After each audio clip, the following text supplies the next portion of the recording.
Nah, Siap ya, 1, 2, 3. Assalamualaikum warahmatullahi wabarakatuh. Waalaikumsalam warahmatullahi wabarakatuh. Perkenalkan, nama saya Dedi Roberto Sunario.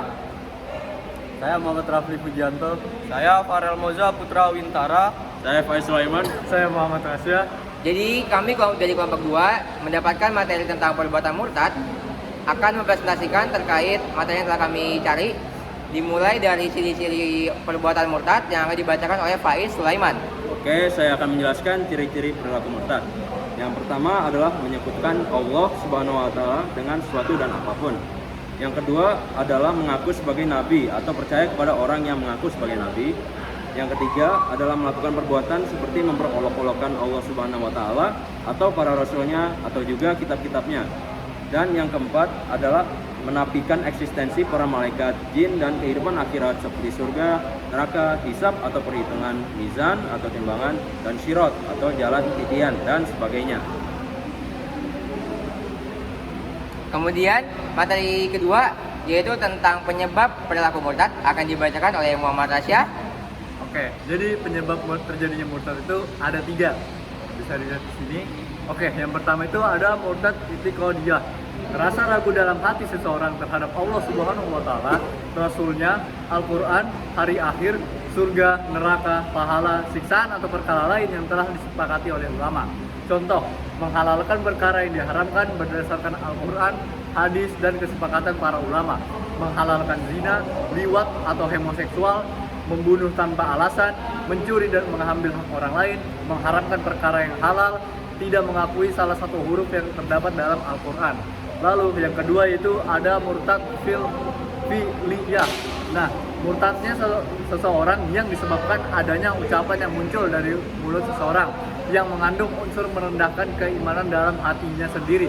Contoh, takfir, yaitu menuduh saudara yang muslim sebagai kafir tanpa bisa mempertahankan tuduhannya secara legal di majelis mahkamah syariah, menghina nama-nama Allah, menghina Nabi dan Rasul, dan menghina Al-Quran. Lalu yang ketiga yaitu murtad qauliyah. Nah, murtadnya seseorang yang diakibatkan adanya perbuatan menyekutukan Allah Subhanahu wa taala.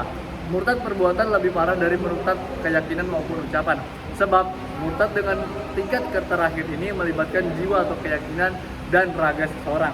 Contoh, sujud atau menyembah selain kepada Allah Subhanahu wa taala, membuang mushaf ke tempat sampah, meninggalkan sholat fardu, dan mengingkari kewajiban berzakat. Meski hatinya tidak membenarkan apa yang diperbuatnya, namun dia sengaja melakukan tanpa ada yang memaksa. Nah, jadi itu adalah yang materi kedua, yaitu tentang penyebab seseorang bisa menjadi murtad. Lanjut kita ke materi ketiga, itu adalah akibat yang akan terjadi apabila seseorang itu menjadi murtad. Akan dibacakan oleh Farel Moza Putra Wintara. Ya, jadi akibat dari perilaku murtad itu ada 2 jenis. Yang pertama yaitu dari perspektif agama, dan yang kedua yaitu dari perspektif sosial masyarakat. Jadi kalau dari perspektif agama, yang pertama itu adalah sanksi akhirat, yaitu hukuman berat di akhirat sebagai balasan dari pengkhianatan terhadap iman. Dan yang kedua yaitu yang kedua hilangnya iman, hilangnya keyakinan dan kepercayaan terhadap ajaran Islam. Lalu yang ketiga adalah batalnya amal. Jadi murtad itu membatalkan seluruh amalan yang telah ia perbuat sebelum ia menjadi murtad. Lalu yang terakhir, yang keempat adalah terputus dari kebaikan. Pahala yang telah ia dapatkan sebelumnya akan terputus karena murtad yang dia lakukan.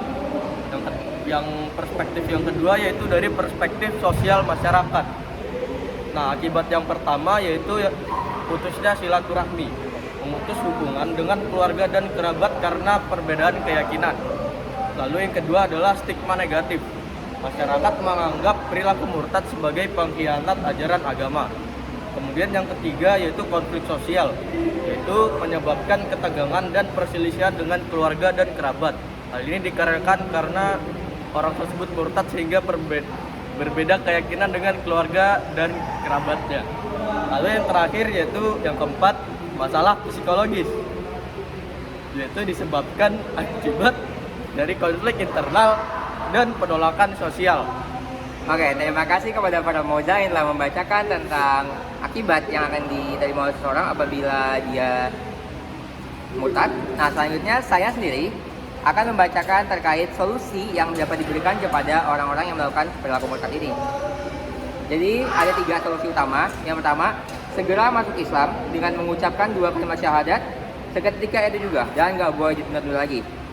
Yang kedua, segera berhenti dari hal yang membuatnya murtad. Misalnya dia itu musyrik atau menyembah selain Allah, maka setelah dia mengucap kalimat syahadat, maka dia harus berhenti dari perbuatan tersebut. Dan yang terakhir adalah diajak, ya. Jadi orang-orang ini mengajak si pelaku ini untuk segera kembali bertaubat. Dan ajakan ini hanya berlaku 3 hari ke depan. Jadi setelah 3 hari nanti akan ada 2 kondisi yang terjadi. Kondisi pertama, ketika pelakunya itu mau bertaubat dalam jangka waktu 3 hari, maka yang akan didapatkan oleh dia itu adalah 1, dijatuhkan hukuman ta'zir yang dilakukan dalam bentuk penahanan sementara, denda atau pencelaan terhadap dirinya sendiri. Yang kedua, hartanya dikembalikan kepadanya. Jadi harta yang diambil oleh orang-orang muslim lainnya itu dikembalikan lagi karena dia bertaubat. Dan yang terakhir itu adalah hukuman tambahan, masih tetap berlaku. Jadi mereka itu masih mendapatkan hukuman tambahan. Nah, kondisi kedua, apabila pelakunya itu nggak mau bertaubat setelah 3 hari diajak, maka dia akan mendapatkan sanksi. Yang pertama, dibunuh, termasuk orang-orang yang nggak diterima taubatnya.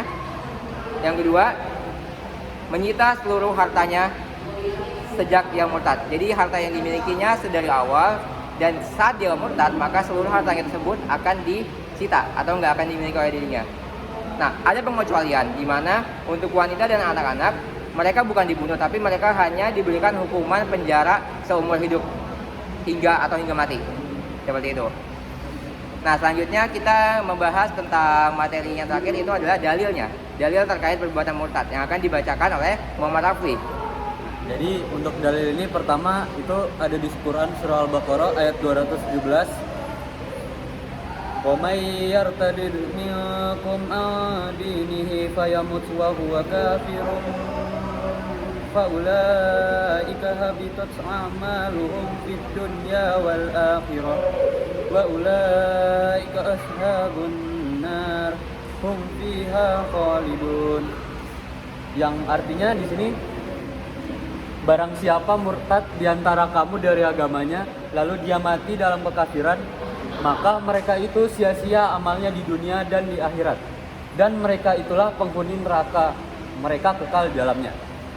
Kemudian dari hadis dari Ibnu Abbas radhiyallahu an bahwa Rasulullah SAW bersabda, barang siapa berganti agama, bunuhlah ia.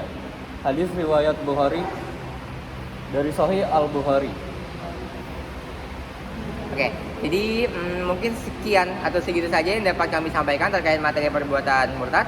Semoga kita dihindari dan dilindungi oleh Allah dari perbuatan murtad ini. Amin. Amin.